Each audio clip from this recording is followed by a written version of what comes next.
Alhamdulillah, wa salatu wa salamu ala rasulillah, wa ba'd. Me emrin e Allahut, të gjithë mëshirshmit, mëshiruesit, e falenderojmë Allahun, Zotin, krijuesin e botrave. Mirësitë, bekimet dhe mëshira e Tij qoftë mbi dashurin e Tij dhe dërguarin e Tij Muhammedin sallallahu alaihi wasallam, si dhe mbi të gjithë ata besimtarë dhe ato besimtare që ndjekin dhe pasojnë rrugën e Tij deri në ditën e Kiametit. Allahu xhalla xhelalu lutemi duke thënë: O Allahu Zot, na dhuro dije dobishme, na mundso vepra të mira, e sa të jemi gjallë, o Allah, na furnizo me furnizim të pastër dhe halal. O Allahu Zot, na mëso atë që na bën dobi, e na bëj dobi me atë që na mëson, e na shto Zot diturinë, devotshmërinë dhe urtësinë. O Allahu Zot, në një me të vërtetën dhe na bëj pasues të vërtetës mbasi ta njohim atë, dhe në një me të kotën të pavërtetën e na largo prej saj mbasi ta njohim. O Allahu Zot, bëj dijen që ne marrim dhe japim argument për ne, jo argument kundra nesh, dëshmi për ne, jo dëshmi kundra nesh, ndërmjetësim për ne ditën e Kiametit. Amin. Atëherë po fillojmë inshallah taala me pyetjet të cilat janë të rezervuara, e nëse vëllezërit apo motrat kanë pyetje drejt për drejt mund t'i bëjnë pa merak. Atëherë thot, çfarë gjykimi ka thirrja e ezanit me CD? Dhe a duhet përsëritur ezanin në këto raste apo jo? Ezani është thirrja e përmendur nga Zoti në Kur'an se وَإِذَا نَادَيْتُمْ إِلَى الصَّلَاةِ اتَّخَذُوهَا هُزُوًا. Kur ju muslimanët e bëni thirrjen për në namaz, ata, jo besimtarët, tallen. Kështu që thirrja për namaz quhet ezan. Fjala ezan është me kuptimin e njoftimit, si kuptim etimologjik, ndërsa në kuptimin terminologjik thirrja që bëhet me rastin e hyrjes së kohës së namazit. Normalisht që ezani nuk është sqaruar në Kur'an. Dhe i bie personi i cili thotë unë jam kuranist, të jetë mohues i këtij ajeti kuranor. Zoti thotë, dhe kur ju bëni thirrjen për në namaz, thirrjen për në namaz, cila është thirrja për në namaz? Ezani, ku sqarohet? Në hadithet e transmetuara te Buhariu, që i ka përmbledh Buhariu, nuk i ka shkruajtur Buhariu, thjesht i ka përmbledhur Muslimi, Tirmidhiu, Nesaiu, Ibn Majah, Ahmed ibn Hanbeli në Musnedin e tij, Behaqiu e kështu me radhë, të gjithë përmbledhësit e haditheve në enciklopeditë e hadithit të njohura dhe të pranuara nga muslimanët e gjithë botës. Atëherë thirrja për namaz është ezani. Thirrja për namaz është sqaruar në hadith, dhe ai që e lexon këtë ajet kuranor dhe nuk pranon ezanin është mohues i kujt? Mohues i ajetit kuranor. Okej, s'është momenti këto për të ndalë. Vim tek thirrja e ezanit me CD. Më herët ka qenë thirrja e ezanit me kaset. Veshin kaset Abdul Basit Abdul Samed, ose Minshawin, ose Husariun, ose Tablawiun, emrat vjetër, po të papërsëritshëm në leximin e Kuranit, dhe këta kanë pas edhe kaseta me ezan edhe i veshin në xhamia. Thuti që ka ardhur Abdul Basit Abdul Samed me thirr ezanin nga bota tjetër. A lejohet një gjë e tillë? Mendimi më i saktë është që nuk lejohet, sepse ezani duhet thirr nga njëri i cili është i gjallë, prezent. Po ja për shembull, ky nuk e ka zërin e bukur, s'ka problem. Zgjidhet njeriu që ka zërin më të bukur dhe e thret ezanin. Po s'kemi ne për shembull në fshatin tonë ose në qytetin tonë, s'ka gjë, e thret njëri nga muslimanët, nuk ka problem.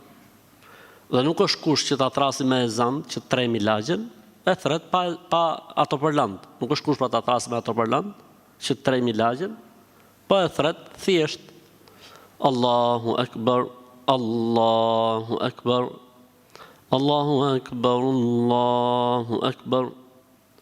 Ashhadu an la ilaha illa Allah. E thret ezanin deri në fund. Pse? Sepse thirrja e ezanit është adhurim. Në momentin që i thirret nëpërmjet kasetës apo nëpërmjet CD-s, ka humb adhurimin. Idha hadaratis salatu falyu'adhin ahadukum. Pejgamberi sa më bëri një kurs 2 javësh, një grupi djelmoshash. I mësoi fen për 2 javë. Kur e pa tha se na kishte marr malli për shtëpia familjet tona, na dha leje të ikim.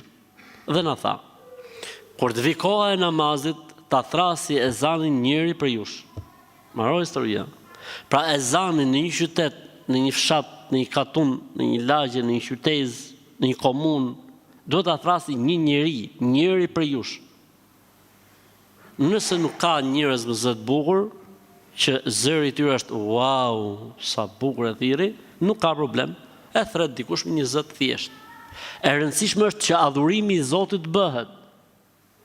Për këtë arsye, shumica e dietarëve të Islamit, masi kanë dalë këto muhabetet të kasetave, apo tani të CD-ve, apo të Bluetooth-it që mund të bëhen, etj, thonë që s'bën.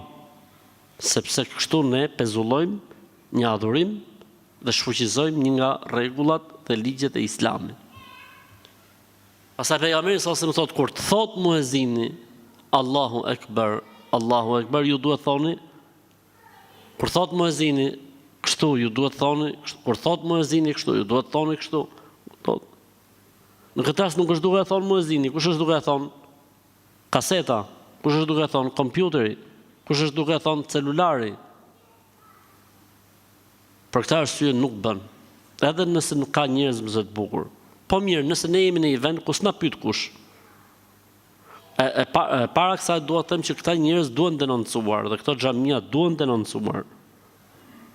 Nëse ka përgjegjës të Islamit në atë vend siç janë Mishtinit apo Meshihatët apo Bashkësitë Islame apo Mishtinit, këta xhami duhen denoncuar. Sepse me të vërtetë po bëhet një shkelje. E nëse e prorët e te i kalojnë këtë gjë, thonë s'ka problem, pasi mund të kenë marrë një mendim që lejohet, për shembull. Atëherë ne kemi dalë nga obligimi dhe detyra. Dhe s'kemi pse ta përsërisim prap ezanin në xhami. Shkove në xhami dhe është thirr ezanin me kaset apo me CD. A duhet me përsërit prap? Jo. Për 2 arsye. E para se shkakton përçarje dhe fitne dhe rrëmuj dhe llafe, akuza kundër akuza. Edhe e dyta gjë, ti nuk je i ngarkuar për këtë punë, është dikush tjetër i ngarkuar. Mbaroj historia jote. Por thjesht i jep mendimin tatë dhe këshillën tate, nëse dëgohet. Nëse nuk dëgohet, khaliha alallah, leja Zotit këtë punë. Po mirë, nëse unë jam në shtëpi për shembull apo jam në punë, atëherë është çështje tjetër. E thret ezanin vet. E thret ezanin vet në shtëpi, në punë, në zyrë, e kudo që ti jesh, e thret ezanin vet.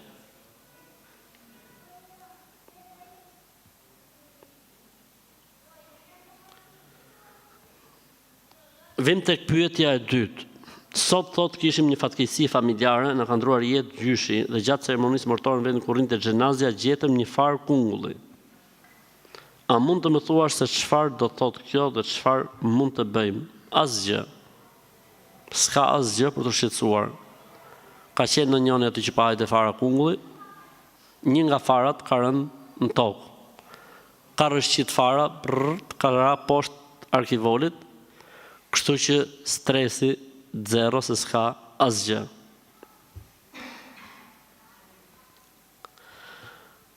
A ruhen lidhset e këmbës së gojës së të vdekurit mbasi e nxjerrim atë nga shtëpia. Çfarë bëhet me si thon kësaj që lidhet? Ë? Çenë ke ju. Kalaja atje dhe bëhet çenë kalaja. Si thon kësaj dialekt tjetër ka? Si rripit që lidhet fytyra të vdekurit. Çerm. Çerm Malushnjës.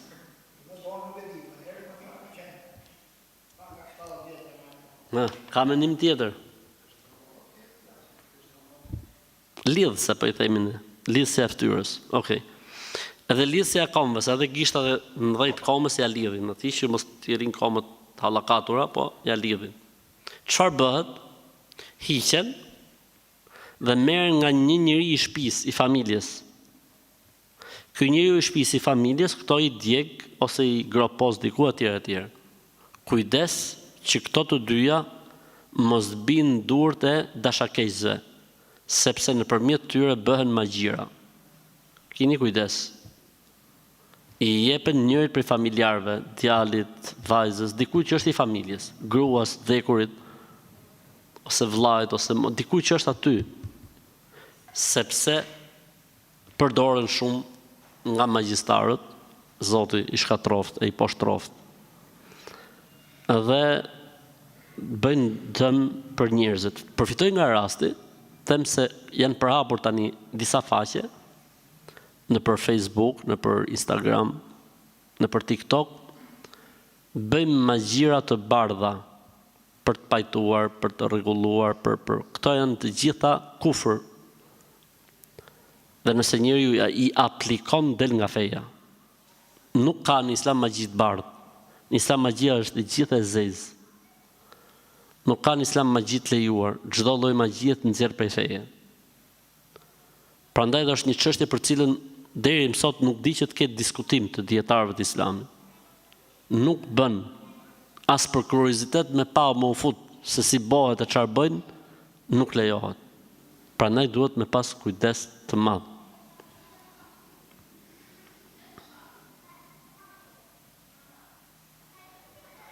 E di që nuk jemi në Ramazan dhe mund duket pyetje e çuditshme, por unë desha të pyes, thot, syfyri kur duhet hahet normalisht? Për shembull, në 2:20 mëngjesit apo për shembull orën 11:30 ose 12 që mos zgjohem më vonë 2 mëngjesit.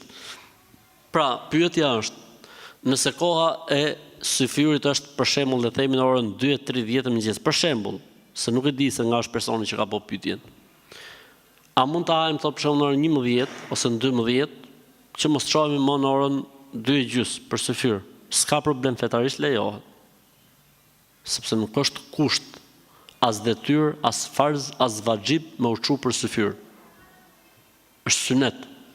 Gjë e mirë, e pëlqyeshme, shenjë e mirë, bereqet, marsi, bekim, etj. Po jo vajib, jo detyr. Kështu që, sidomos në ato vende ku janë afër kohët, edhe kanë problem për shembull, po të çohen edhe I herë ku dëgjon etj, atëherë s'ka problem. Nuk ka asnjë lloj problemi fetarisht.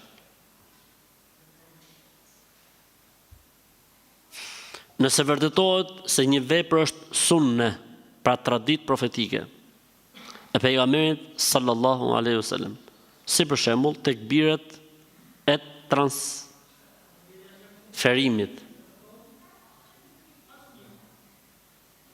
Si për shembull tekbiret e transferimit. Cilat janë tekbiret e transferimit? Tekbiri që bëhet kur je në këmbë për të rënë në ruku, dhe tekbiri që bëhet kur je në ruku për të çuar në këmbë, dhe tekbiri që bëhet nga qiyami I rukus kur shkon në sejdë. Të gjitha këto tekbire që lidhin rekatet apo ruknet quhen tekbiratul intiqal. Tekbirat el intiqal. Tekbiret e transferimit, ti transferohesh nga një situatë në një situatë. Këto janë vajib në mendimin e një mëdhebi, dhe ky është mendimi më I saktë inshallah taala, po ka një mendim tjetër në mëdhebe që thotë këto tekbire janë sunet. Iku kjo. Ngritja e duarve është sunet në mendimin më të saktë, po ka dhe mendim tjetër që thotë nuk ngrihen duart. Okej.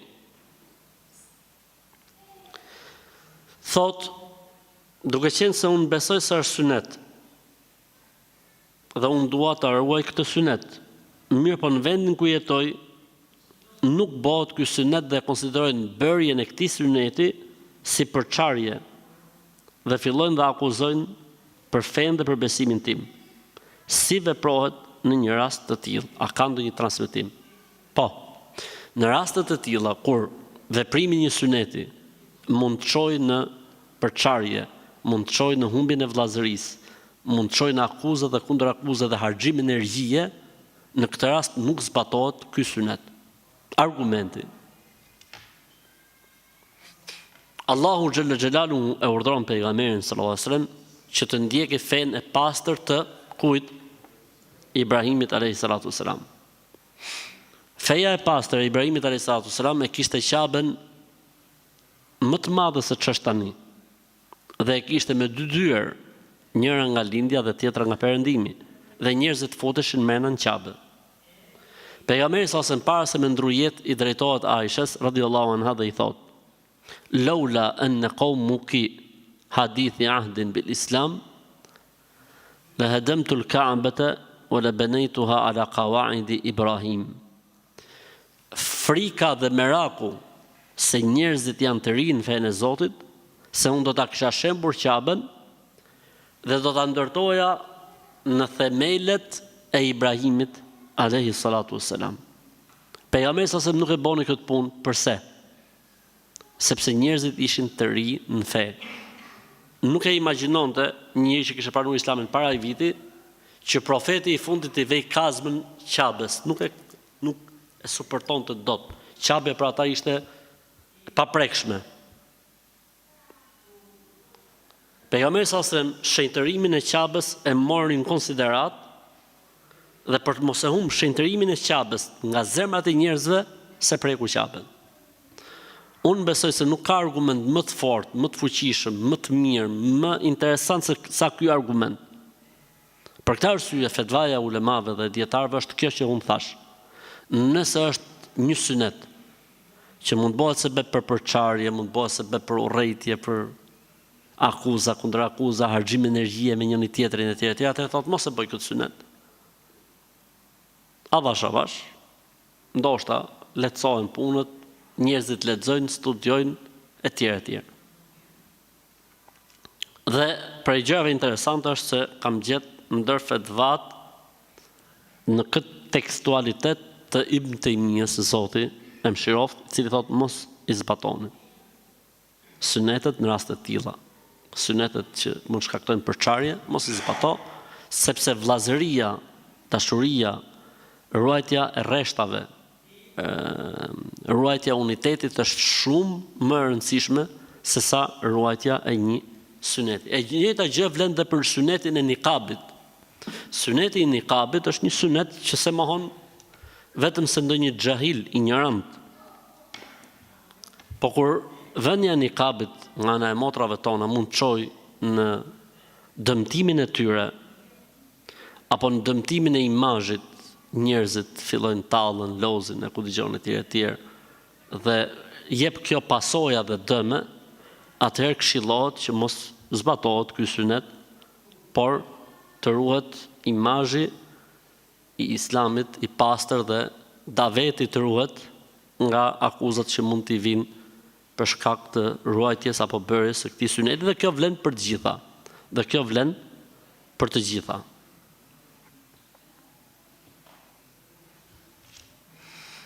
Një X hoxh e kam nitu thonë që nëse adoptojmë një fëmijë kemi bën një nga gjunahet e mëdha, dhe sa ai person që ka adoptuar një fëmijë nuk do ta ndjej erën e xhenetit asnjëherë.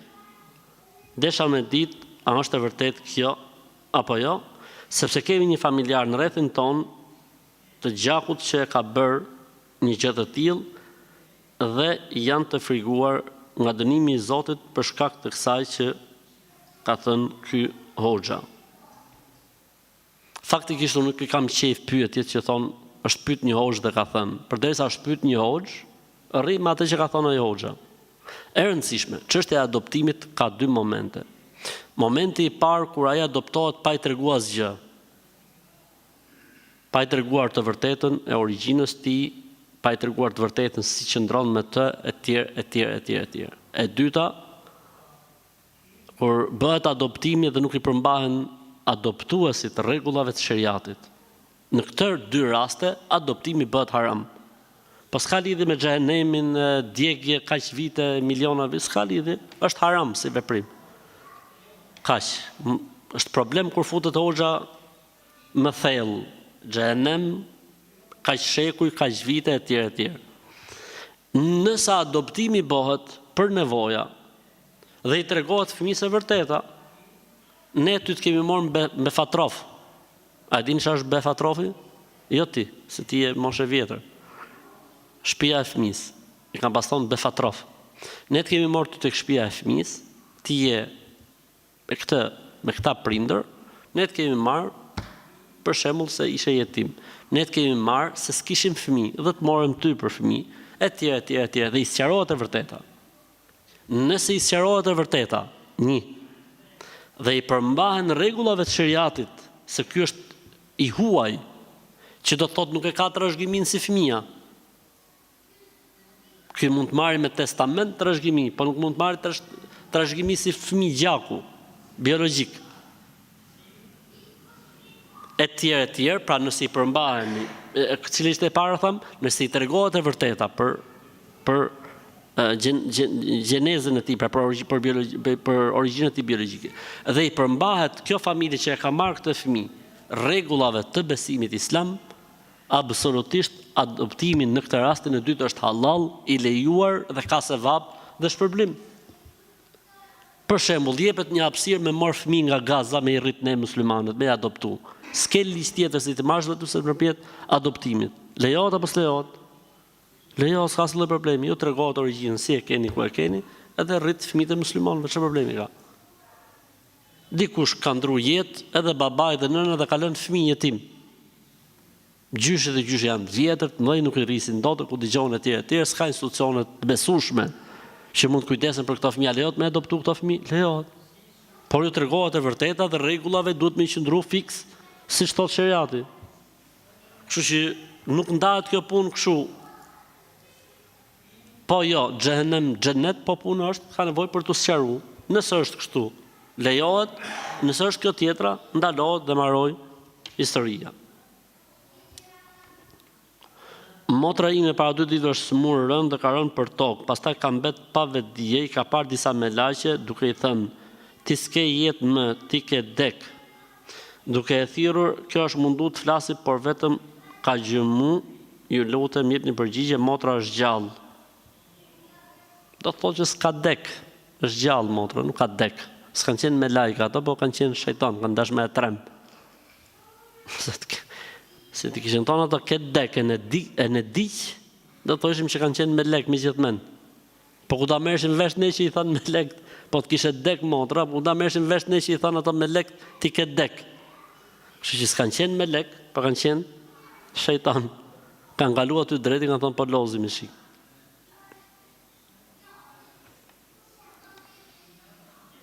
Si e komentoni këtë fjalë të Imam Ebu Hanifes?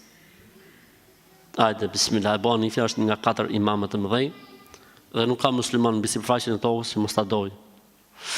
Alejke bil athari wa tariqati salaf wa iyyaka wa kullu muhdathatin fa innaha bid'atun. Përmbaju argumentit dhe rrugës të parëve tanë, ruhu nga çdo sajes në fe dhe në besim, sepse konsiderohet bidat. Këtë fjalë ka përmend me çmë kujtohet prej El-Harawiu në librin e tij Dhammul Kalam wa Ahlihi. Është një libër që Dhammul Kalam wa Ahlihi, domethënë qortimi i kelamistëve. Kelamistët janë ata të cilët bëjnë gjykatës në argumentat e fesë logjikën dhe arsyen. Çfarë përputhet me logjikën dhe arsyen thonë e pranojmë dhe çfarë bien ndesh me logjikën dhe arsyen e interpretojnë. Dhe ulemat e hershëm, duke nis nga 4 imamët e mëdhenj, po edhe ata që kanë ardhur më vonë, kanë tërhequr vërejtjen nga kjo lloj metodike në kuptimin e fesë. Dhe ndër këta imam të mëdhenj është Imam Ebu Hanife, i cili ka thënë Alejke bil athari wa tariqati salaf. Përmbaju argumentit gjurmës, ether gjurmës, dhe rrugës së të parëve tanë. Përmbaju argumentit dhe gjurmës të parëve tanë, dhe ruhu nga sajesat në fe. Shif sa bukur ka thënë, sajesat në fe, jo sajesat në dynja, në fe, në adhurime, në format e adhurime, në mënyrat e adhurimeve, në kohët e adhurimeve dhe tjerë.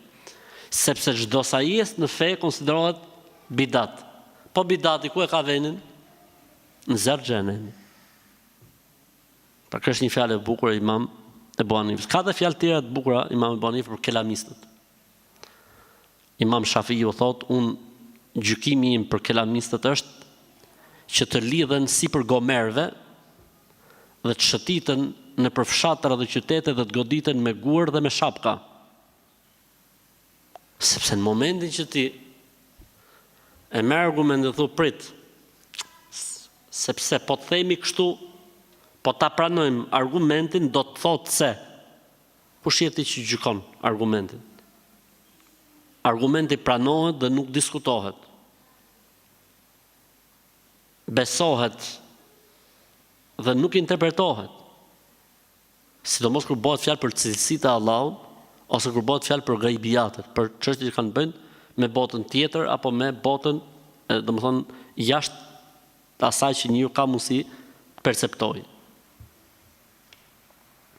Ky është kuptimi, pra, që njeriu duhet të eci me argument dhe njeriu nuk duhet shpiki në fenë e Zotit diçka që nuk e kemi transmetuar ose nga libri i Zotit, ose nga suneti i saktë i pejgamberit sa ose nga rruga e të parëve tanë. Rruga e të parëve tanë. Dhe kjo rruga e të parëve tanë nuk është, si më thënë, monopol i dikujt që na e sqaron. Si kuptohet se kjo punë është rruga e të parëve, shihen të gjitha qëndrimet e tyre dhe në bazë të analizës ecet. Në bazë të përfundimit ecet dhe nuk mund të merret një fjalë e dikujt nga të parët tanë si argument, nëse ka dikush tjetër që ka thonë diçka ndryshe. Pra, transmetimet nga të parët tanë në disa llojesh. Ka transmetime unanime. Të gjithë të parët tonë kanë thonë një fjali për një çështje. Maro historisë, lejohet me diskutu, bëhet diskutove, ke probleme. Për shembull, thotë kunna wattabi'una mutawafiruna naqulu anna Allaha ala arshihi ba'inun min khalqihi. Ne dhe të gjithë tabiinët ishim me një fjalë se Zoti Allah është mbi arsh, i shkëputur nga krijesat e tij, i ndarë nga krijesat e tij. Kunna wattabi'un ijma'. Pra i ka folë për veten e tij dhe për gjithë selefët, për gjithë tabiinët. Jo dikush thotë është Zoti është gjithanej. Allahu thotë është për veten e tij në Kur'an që është mbi arsh. Pejgamberi sa sem thotë mbi arsh. Të parët tanë ixhmai mbi arsh, dhe vjen dikush thotë jo se po them mbi arsh do të thotë se. Dhe fillon interpretimin. Po mirë vëlla, këtë fjalën tatë do të thotë se. Allahu nuk e dinte që do me seruti? Pejgamberi alayhis salam nuk e dinte që do ta seroshti? Të parët tanë nuk e dinin që do ta seroshti? Dhe këtu fillon pastaj muhabeti, gjërat e tjerë e tjerë. Jam një vëlla nga Amerika dhe desha me të pyet, unë e fal vitrin mbas namazit të yatsit dhe zgjohem në pjesën e tretë natës, pra 1/3 fundit natës, për të fal namaz natë. A duhet ta fal prap vitrin apo jo? Në këto raste, kur njeriu zgjohet 1/3 e fundit natës, është mirë që mos ta fali vitrin në fillim.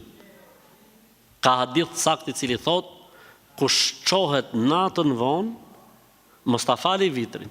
Dhe kush mendon se nuk çohet, ta fali vitrin. Po mirë, nëse ndodh që unë kam menduar se do të çohem në fund të natës, nuk e fala vitrin. S'mdoli gjumi, derisa hyni sabahu. Ka një hadith që thotë, kush ka ndërmend me fal namaz natë dhe nuk çohet për shkak të gjumit, Allahu ja jep sevapin sikur e ka falat namaz natë, edhe pse ai ka flet gjumë. Ndërsa gjumin e ka sadaka nga Zoti, i ka thonë Allahu sadaka. Pra nga njeti i tij varet nga njeti i tij. A ka pas njetin me ushtu natën? Allahu nuk ja humb njetin. Ja jep shpërblimin sikur është çu, ndërsa gjumi dhurat. Dhe fal vitrin çift në kohën e paraditës.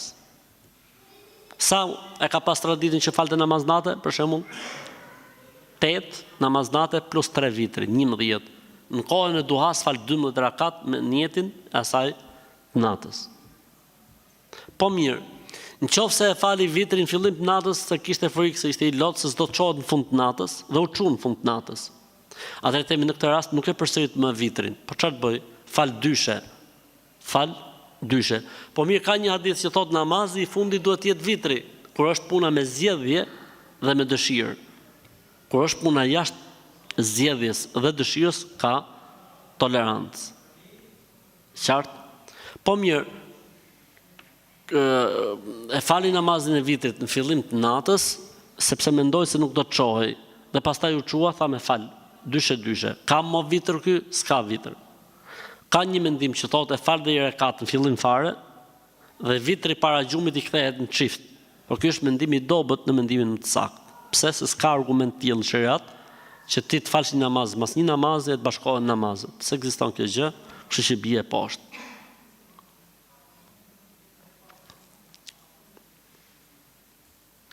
Atëherë nëse është me zgjedhjen e personit, siç është rasti i këtij vllajt nga Amerika, themi nuk bën që ta falësh vitrin fillim të natës. Nëse ti je i sigurt që çohesh në fund të natës. Thot për kërkoja një hoxh për rukje dhe më dhan numrin e njërit, mirë po më thanë që ai kërkon të dhënat personale, si emrin e nënës. Më duk diçka e çuditshme sepse disa më kanë thënë që ke mësysh e ke nevojë për rukje, po s'di ku të gjej një hoxh të mirë. Çeka se i jordanezi, që të thajte 5 mishen, të thajte pitën ai jordanezi, i nonës teologe. Ai jordanezi kishte 5, po të kapte pamenje. Po të kapte në gjumë, të kapshe 7, 8, ka pas raste që ka morë 10 vjeçë për i rukje. Dhe të keqen lala. Po t'i bëshe ti i qik numra, ta qojte 4. Po t'i bëshe i qik më shumë numra, ta qojte 3. Si që ishte ky rast i fundi që nëzorëm në që ishte 2.000, origjina e pazarit është 5.000. Po e kanë thonë të skemi ku digjon e tjere dhe e uli nëna teologe bashkë me jordanezin e uli në 2.000. Ky hoxha thot kërkojte në emrin e nonës. Prej shenjave të magjistarëve është kur kërkon emrin e nonës. Prej shenjave të tyre është thot emrin e pse emrin e nonës. Çfarë lidhje ka emri i nonës? Kur njëri është i sëmun, shkon ke doktori dhe i bën analizat e kujt, nonës apo të vetat? Kur i merr doktori gjakun një cmuri, i thot si e ka emrin mami jotër çon. Vetëm po qenë ai doktor maskara që e pyet për nonën, pacientin. Ç'i duhet ty me nonën pacientit tër? E njëjta është mjekësia është dhe kjo, shërimi i xhinëve është mjekësi profetike. Momentin që personi që bën rukje kërkon emrin e nonës, i bie atje o të jetë maskara, që po të kërkon emrin e mamit, o të jetë bashkëpunues me xhint.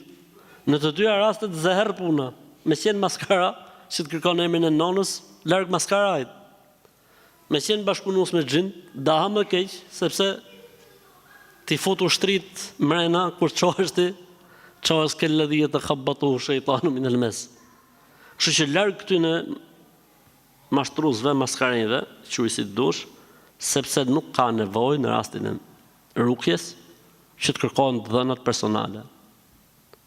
Dhe rasti i këtij jordanezit, bashkë me atë nënën teologe, kërkojshin edhe fytyrën, kërkojshin edhe foto, sepse ai lexon fytyrën. Kur të shef fytyrën, të lexon fytyrën. Çfarë më bë? Elhamdulillah që ka ditë gjykimi për këta njerëz. Kurse ku të gjej një hoxh mirë, pyet o vlla, pyet njerëz të besueshëm, ku jeton ti? Pyet. Në çdo vend ka hoxhallar të mirë, drejt, besueshëm, që janë në rrugën e Ahlus Sunetit, pyet.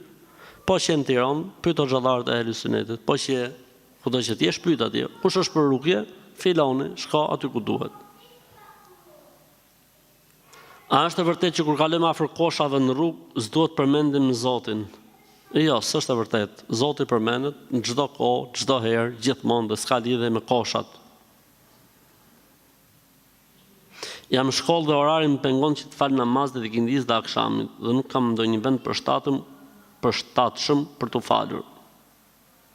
A më jep ndonjë sugjerim që t'i fal gjitha namazet në kohë? Jo, vallai, nuk t'jap dot sugjerim tillë se s'bëhem dot urë mbi zjarrin e xhenemit, kalojsh ti. të bëhem unë urë mi xhenem që të kalojsh ti, thosh pyeta Ahmetin, më tha, lejohet? Jo, mërë zotni, nuk lejohet. Po çfarë më bë? Gjeje zgjidhjen. Allahu thot në Kur'an, وَمَنْ يَتَّقِ اللَّهَ يَجْعَلْ لَهُ مَخْرَجًا وَيَرْزُقْهُ مِنْ حَيْثُ لَا يَحْتَسِبُ. Kush i friksohet Zotit, do të japi Zoti zgjidhjen. Kush i friksohet Zotit, do të lësojë Allahu punën. Nëse personi me të vërtetë i friksohet Zotit, ka për ta gjetë atje në shkollë, ku është ka për ta gjetë, ministri ka për ta gjetë, në kryeministri ka për ta gjetë, në presidencë ka për ta gjetë kohën, në shkollë ka për ta gjetë kohën, në spital ka për ta gjetë kohën, në gjykat ka për ta gjetë kohën, prokurori ka për ta gjetë kohën, polici ka për ta gjetë kohën, në avion ka për ta gjetë kohën, në traget ka për ta gjetë kohën, në ar ka për ta gjetë kohën, në autobus ka për ta gjetë kohën. Kush i friksohet Zotit, ky është kushti i vetëm. Cili do që me të vërtetë i friksohet Zotit, do t'ja japi Zoti zgjidhjen. Pse? Sa e kanë mend si gjej zgjidhjen, edhe ja çel Zoti. Kurse ky që kërko fatva, do ta gjej i hoxh tjetër avdall, do i thot, dargë do të vlla të gjitha. Si ta kërkosh e gjej sot? E do të mosur, e do të pjekur, e do të skuqur, e do të vajosur, e do me lëng, e do të thatë, i ke të gjitha variantet. Dhe mirë për atë njëri që bëhet urë xhenemi për tjerët. Thot ai pyeta dhe më tha kështu. Në rregull është, ai ka pyet. Kështu që s'ka zgjidhje, vetëm se mu fal namazin kohë. Mund të jetë rast për jashtimi, po. Ka pas raste që kombëton fetva lejohet me i bashku. Provim, operacion, s'ka zgjidhje tjetër, ku dëgjon, ka hapësira, po jo hapësira absolute, jo hapësira përhershme, jo të livadhisësh, jo më vëlla s'ka se ekziston. Kam një fëmijë dhe jam duke pritur, unë kam një fëmijë dhe një jam duke e pritur, mashallah. Mirë po gruaja po më thot nuk du më pas këtij fëmijë tjetër, sepse është trupi im dhe unë vendos për trupin tim. Jo, ju jeni të dy bashkë. Trupin tatë e kishe derisa si e martu. U martove, tani është trupi jot dhe trupi burrit. Është njësoj se kur thot ty burrit gjatë, si është puna, nuk do të bëjmë më marrëdhënie seksuale. Pse? Se harxoj energji, është trupi im. Qa do të thoshe ti burrit, nëse burrit do të thojtë të ty të gjati, kjo është trupi im, nuk do të harxoj më energji. Filla agjëro e gru, Zoti ta lehtësoft. Agjëro ditë natë, se në këtë rast i bjerë me agjëru ditë natë. Jo, po është haku im, edhe këtu është haku jot edhe haku i burrit. Kjo punë nuk zgjidhet kështu, po zgjidhet me normalisht me mirë kuptim. Nëse gruaja është e smur, është e lodhur, ka shqetësime, ka probleme, burri do të marrë në konsiderat. Lindjet e shpeshta e lodhin gruan, është e vërtet. Bëhet një pritje 2 vjet, çfarë problemi ka? Se u prit 2 vjet. Pse s'është kusht me bë fëmijë vit për vit o burr? Pritet i vit, pritet 2 vjet, pritet edhe 3 vjet ndonjëherë, s'ka problem. Çfarë problemi ka? A mos që thot gruaja, jo, kaq, edhe unë s'du më se di vetë se çfarë bëj, thot burri dakord. Bismillahirrahmanirrahim.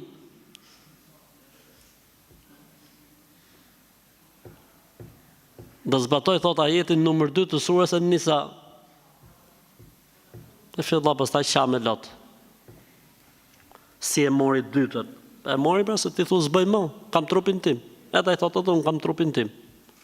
S'ndahet kjo punë, unë kam trupin tim, ti ke trupin tat. Kjo punë ndahet, jemi martu, burrë e gru. Kjo punë ka edhe efekte anësore. Për efekteve anësore të kësaj punë është me sjell 10 fëmijë. Kështu që nuk mund të thoshte ja kaq. S'ka, se ekziston kjo lloj gjuhe në jetën bashkëtorë. Përveç se nëse ka arsye, po merret konsiderat. Për shkak të nxehtësisë që ka kapur këto kohë, jam duke i falur farzet e drekës vetëm dhe të ikindis. A jam duke bërë mëkat sepse nuk po fal sunetet? Po pse për shembull kur nuk i fal sunetet ftofesh? Çfarë lidhje ka nxehti me mos faljen e suneteve? Unë nuk besoj se ka lidhje. Nuk është se po bën mëkat, s'po del prej feje që s'po fal sunetet, as nuk po bën haram, se sunet do thotë është mirë me i fal. Po mos thuj për nxehtit. Vetëm këtë arsye mos e thuj. S'falem thotë se është nxehtë. Po lau, edhe s'ke nxehtë. edhe falë sunetet. Mos rri sunetet pa i falë. Punojnë në ndërtimtari dhe shpesh klientët i marrin kredi për të bërë punime. A ka mund haram që punojnë me parët e tyre? Hiç fare, s'ke haram fare. Puno mos e vrit mendjen. Hiç fare, hiç. Ata është puna e tyne, kjo është puna jote. Jetu shit ti një shtëpi. Dhe ai thotë gjon do të marr kredi. Ç'po duhet ty? Fal unë s'kam asnjë lloj lidhje në këtë punë. A do të blesh shtëpinë? Po. Bjer lekët lalit? Po. Ec.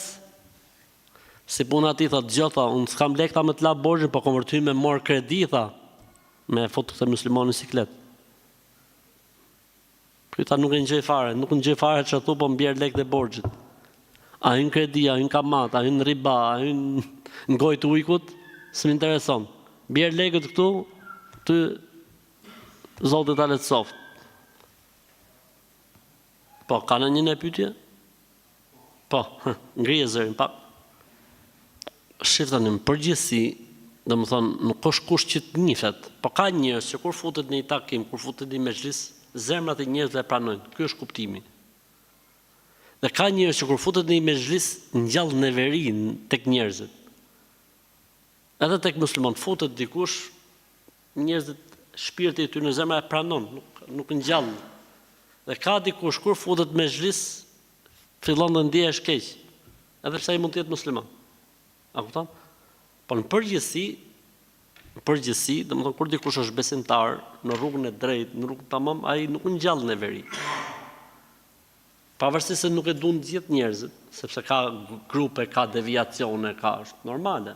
Por ne flasim për masën, masa e do. Masa e do. Deviacionet nuk e duan. Shumë themi ne për shembull Sheikh bin Bazi apo Alban. Masat e ehli sunetit në gjithë botën i duan. Ata tjerët nuk i duan. Është normale. Çfarë do të thoshte se nuk është ky njeri prej Imam Buhariun, gjithë ummeti e don. Ka shejtan që nuk i duan. Ka neveri Imam Buhariun, do të thotë që Imam Buhariu nuk është i pranuar. S'ka lidhje. Ebu Hanifja, s'ka musliman, besimi vajzë do që mos ta doj. Ka njerëz që kanë fol keq, shumë keq për Ebu Hanifën. A do të thotë kjo që Ebu Hanifja nuk është dashmi i Zotit? Jo. A kupton? Pra nuk është kusht të jetë kështu, gjithë thonë të njëjtën fjalë për një person. Ama në masa ka njerëz që janë të pranuar. Ka njerëz që kur vjen ai në mezhlis, vetëm se e hieshon mezhlisin, vetëm se i kënaqen. Dhe ka njerëz që kur futet në mezhlis, gjithë mezhlisi bëhet uf buf. E kuptova abi.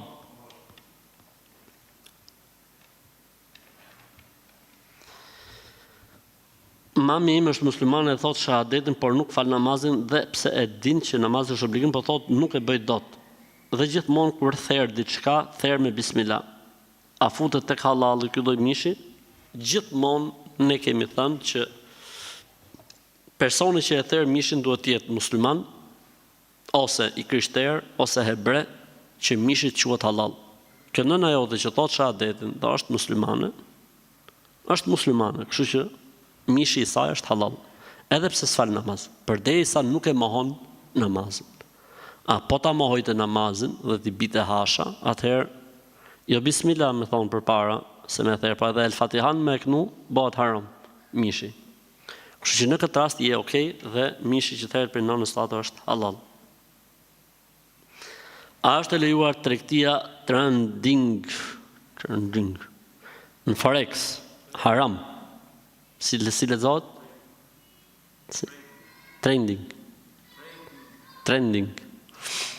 Trending Forex është haram, e kemi thonë në këtë prej kohësh. Është një fetva nga fetvat e para që kemi dhënë kur kemi ardhur në Shqipëri në 2002. Edhe i kam net kësaj fetvaje dhe i ri kësaj fetvaje. Ka dhe një lloj Forex islamike që quhen gjasme etj, po prap i njëjti mohabet është. Nuk lejohet. Mendimi më i saktë, më i drejtë dhe unë nuk di mendim të dytë.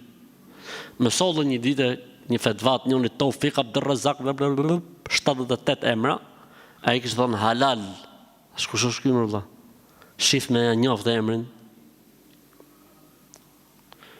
S'kishte bir none që e njifte.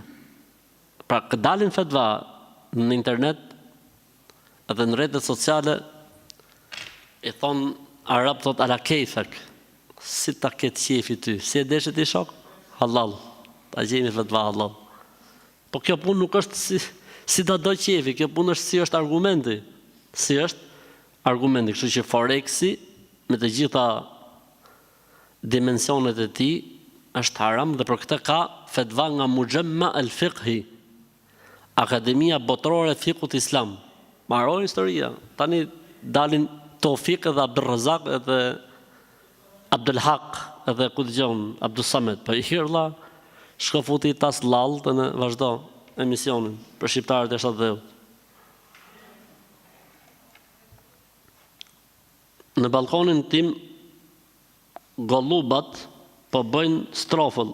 Gollubat besoj se ka për qëllim zogj. Se nuk mund të jetë gjë tjetër kjo golluba që bën strofë edhe në balkon. Kështu që i bie që të jenë zogj, po. Pranverës e bën një pastaj qelën 2 zogj, pra i kanë çel 2 zogj. Shtip prap kanë bën një.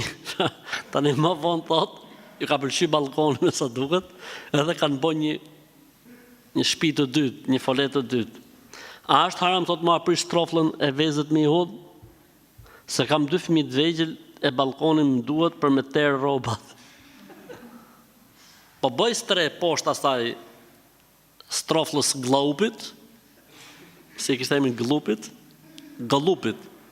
bëj stre edhe teri rrobat poshtë strehës.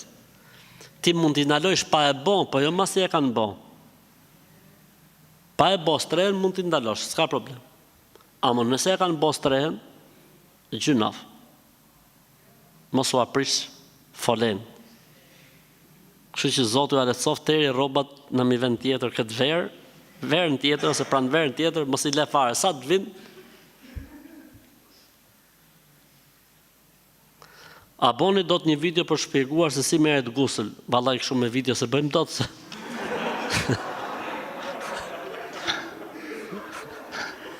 Nuk është ide e keqe.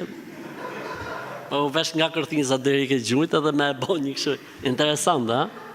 Interesante. Nëse ne po e shpjegojmë me fjalë, po video nuk bëjmë dot. Atëherë kur shkojmë me marr gusl, ka 2 forma gusli. Një që fut ujë në gojë dhe në hund, edhe la gjithë trupin dhe quhet që ke marr gusl. Ky është gusli i mjaftueshëm. Dhe kemi një lloj të dytë gusli që është gusli i sunetit. Si merret gusli i sunetit? Futesh në dush, 1 lan auretin, pra pjesën e turshme, 2 merr abdes si abdesi namazit, 3 lan kokën 3 herë me ujë të kulluar, të pastër, 4 lan trupin të djathtën dhe të majtën, 5 nëse është veni balt aty siç ka qenë kohët e mëhershme të hamameve, kur del nga dushi lan dhe komët dhe del jashtë. Nëse është si dushet e sotme që janë pllaka, s'ka nevojë me la komët kur del jashtë.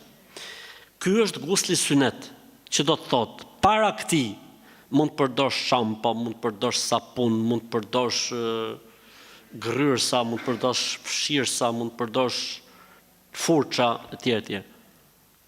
Pastaj fut këtë guslin e sunetit dhe del jashtë, ose e kundërta, bën guslin e sunetit, pastaj fillon me shampo, me sapun, me llake, me ku dëgjon, me të gjitha gjonat dhe pastaj del jashtë.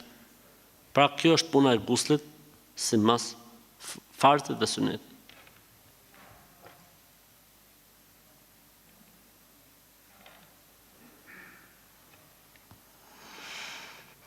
Nëse na del gjak nga mishi i dhëmbëve gjatë abdesit, a prishet abdesi në këtë rast? Sepse gjithmonë, edhe kur marr abdes për herë dytë, prap ndel pak gjak. Jo, s'ka nevojë në mendimin më të saktë dhe më të drejtë të dietarëve që ky lloj gjaku nuk e prish as pak abdesin, kështu që stresi 0.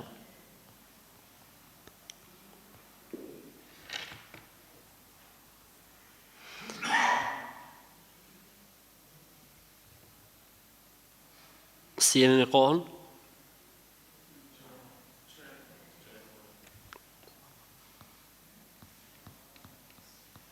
Inshallah i marrën.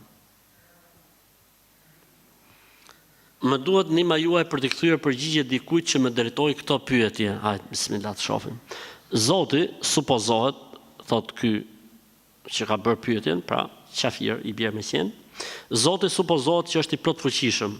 Kështu, pikpyetje, po, kështu është. Jo supozohet, po është, Allahu është i plot fuqishëm. Absolut. Atëherë thot, këtu lind pyetja. Përse Zoti na solli në këtë botë kur ai e dinte që në fillim nëse ne do të shkojmë në xhenet apo në xhenem? Themi kjo është ndërhyrje në kompetencat e tjetrit. Pse? La yus'alu amma yaf'al wa hum yus'alun. Zoti nuk pyetet për atë që bën. Or një njeri është duke ecë rrugës. Mund të thosh ti pse ke vesh këtë bluzën kështu? Jo ato pse e në rregull të shoku? E në rregull? Çdo ty se kam veshur për shemb. Apo jo? Më falë zotni, po pse ke ble makinën Benz ti për shemb, nuk e ble Toyota, sa është më e fortë? Thotë ajo shoku. Je në metro apo si në metro? Ti na thu zoti, po kur Zoti e dinte, po pse na je jashtë kompetencave. Allahu është Zot, e bën çfarë të dojë ai. Dhe nuk jep llogari askujt. Allahu xhelalu e solli njeriu në këtë botë për ta vënë në provë, sepse nëse njeriu do shkonte direkt në xhenet apo në xhenem, do të kishte drejt të thoshte o Zot, po më veshën në provë. Allahu e shpërblen dhe dënon njeriu për atë që ai vepron, jo për atë që ka ditë Zoti se ky do të veprojë. Aristëri kaq.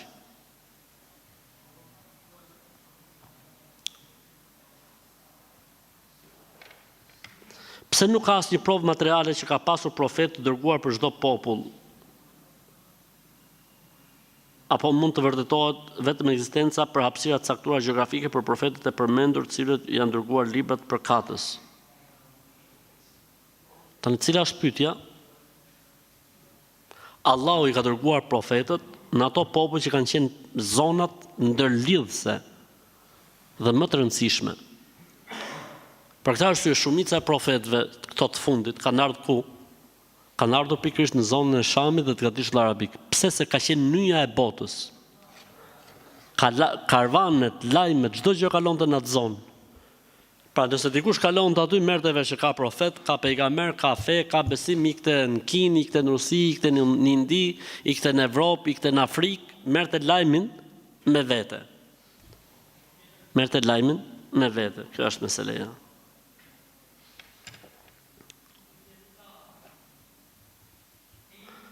Allahu na ka lejuar të martohemi me vajzat e krishtera apo hebreje, e na ka ndaluar që të martohemi me idhujtarët apo ateistët apo agnostikët. Kisha një pyetje. Këta që janë sekte brenda Islamit, a lejohet martesa me to? Po, lejohet. Përdesa janë brenda Islamit, lejohet martesa me to.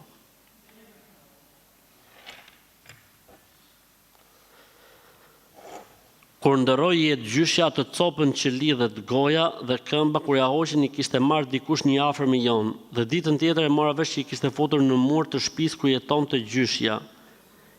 Pastaj ajo erdhi dhe i mori me vete. A është diçka e keqe? Po, shumë e keqe. Shumë e keqe është kjo punë. Kështu që asaj duhet mi thonë kthej mrapsh. Edhe duhet ndjek. Sepse marrja këty në dy gjonave është problem shumë i madh.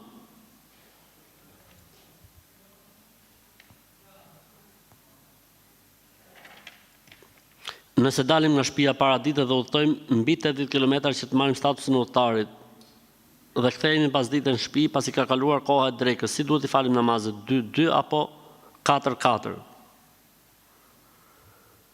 Po ka i problem këtë pyetja, kështu problem le të themi etik, që është kjo që thotë nëse udhtojmë nga shtëpia mbi 80 km që të marrim status, sikur po ik me fitu statusin e udhëtarit më u kthy prap, ka i gjë që shkon këtë pyetja. Po nëse ne po e konsiderojmë gabim ortografik. E rëndësishme nëse njëri udhton dhe fiton statusin e udhëtarit dhe kthehet mas ditën në shtëpi, do t'i falë namazet drekën 4, ikin din 4, edhe pse ka qenë në udhtim. Përderisa erdhi ke veni jot 4-4. Ti ke tolerancën e kujt bashkimit. Pra nuk është kush kur je udhëtar ti bashkosh patjetër jashtë. Mund t'i bashkosh edhe kur vjen, ama bashkimi duhet të jetë 4-4, jo 2-2 s'ka. Këtu në vendin ton, kur nis të thirrje ezani, thojnë Aziz Allah, Aziz Allah. Se ekziston kjo në fen ton, nuk ekziston kjo as në hadith, as në Kur'an. Konsiderohet për bidateve. Pra kur fillon muezini thot ai me thirrje ezanin, xhamati që janë aty prezant thon Aziz Allah, Aziz Allah. Aziz Allah do thot i plot fuqishëm është Allahu. Okej, si shprehje është e saktë. Pa e thonte këtë shprehje pejgamberi sa kur thirrje ezanin? Jo, mbaroi historia. Kaq, edhe e përgjigjen.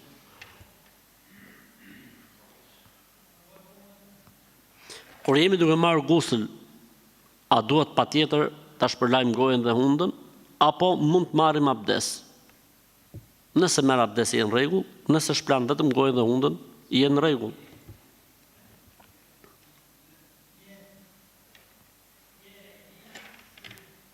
Ne që jemi pambules, flet një motër, me sa duket në emër të motrave pambules, ka marrë rolin e avokatit.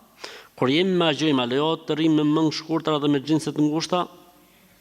Jo, s'lejohet me islam. As me agjërim, as jashtë agjërimit, as me në agjërimit. S'lejohet në islam që femër muslimane të rrim me mëngë shkurtra apo me xhinse. S'ka lidhje. Agjërimi është në vete, po ky veprimi është haram. S'kam nërmend më u bë urë xhenemi për këto motrat. A lejohet? Jo, nuk lejohet. Ti mund të thosh, a pranohet agjërimi jon? A është i saktë agjërimi jon? Agjërimi është i saktë, po i bien shumë pikët dhe vlerat tek Zoti i gjasisë. Ama si agjërim është i saktë, si agjërim është i saktë. Lotjet për fëmijët kur duhet i bëjmë, në sejdën e fundit apo para selamit? Në të dyja okay. Mund ta bësh në sejdë lutjen për fëmin, mund ta bësh para selamit. Në të dyja je okay. Kam 3 vajze dhe një më ka vdekur në bark para një viti, dua të kem fëmijë, sa të këtë dhënë Allahu, po bëj namaz natë çdo natë që Allah të më dhurojë fëmijë tjetër. A mund të bëj dua edhe në sejdë për këtë gjë? Absolutisht që po, në sejdë para selamit, mes ezanit dhe ikametit, namaz natë, 1/3 e fundit natës, ditën e xhuma, ditën e mërkurë mas ikindije, e këtjerë, mes ezanit mes drekës dhe ikindisë, e tjerë, ke sa dush kohë që janë kohë të volitshme, kur fillon me rashiu, kur ti jesh të bota vafrës qabës, kur ti jesh në majtë Safas, kur ti jesh në majtë Merves, kur ti jesh në Arafat, kur pish ujë zemzemi, kur të bësh në vepër të mirë, shfrytëzo rastin. A pranohet namazi natës në orën 11? Po patyni jacia dhe ke fal farzën e jacis, po. A mund nëse jacia hym 12? Jo. Pra kushti i namazit natës kush është? Të ketë hy koha dhe të jetë fal farzë i jacis.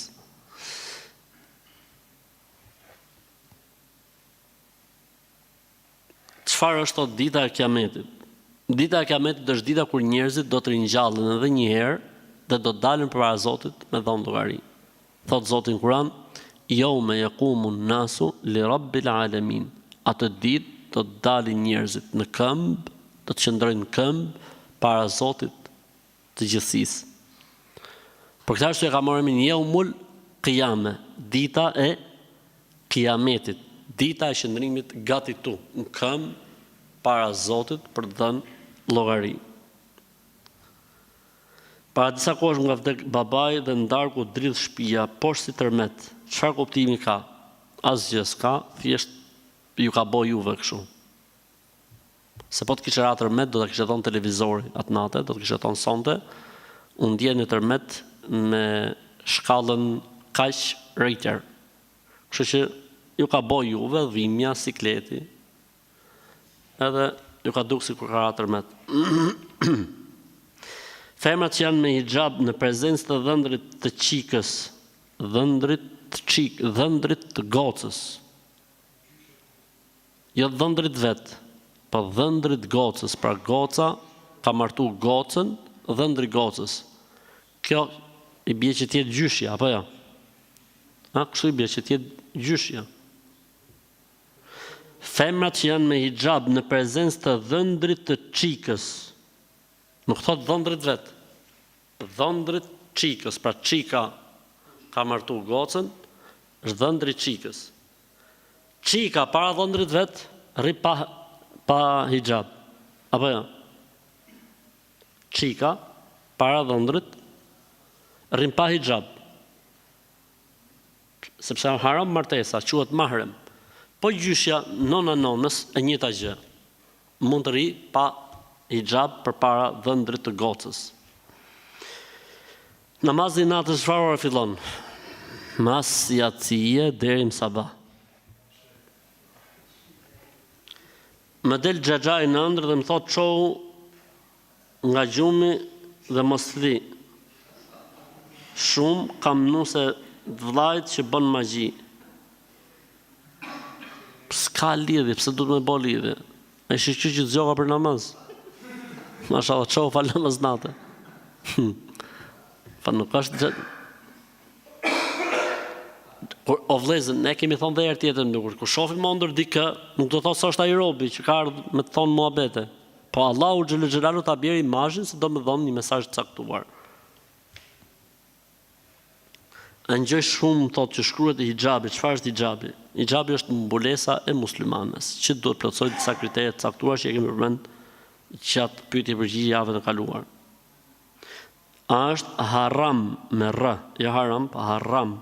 Pirja e duhanit, po, pa dyshim që po, duhani është haram sepse ka më shumë se 7-8 ajete kuranore që flasin për të dhe shumë hadithet pejgamberit alayhi salatu wasalam. Prej ajeteve kuranore është fjala e Zotit, Allahu ndalon çdo gjë që është e keqe.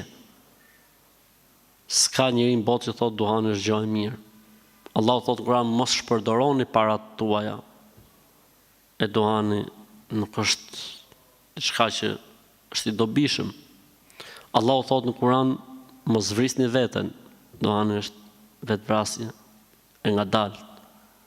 Allahu xhelalu thotë mos e jepni parët tuaja njerëzve me ndje lehtë. E jo më ti vetë të bëhesh me ndje lehtë me parën tate.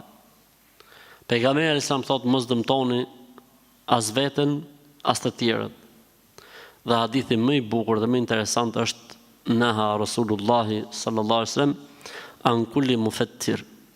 I dërguari Allahut sallallahu alaihi wasallam ka ndaluar nga çdo gjë që dëmton shëndetin dhe njeriu krijon bartësi tek ajo. Ky hadith fut duhanin dhe fut çdo gjë tjetër që mund të jetë personalizuar. Që për dikë mund të mos jetë haram, për dikë bëhet haram.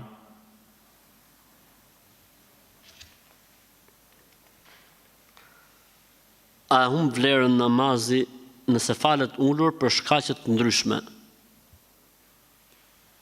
Farzi nuk bën që të falet ulur vetëm nëse ke arsye. Ndërsa suneti ose nafilja, namazet vullnetare ose sunete, nëse falen ulur, humbin gjysmën e vlerës. Janë të sakta, por humbin gjysmën e vlerës, ndërsa farzi nuk bën të falet vetëm se i plot dhe në këmbë.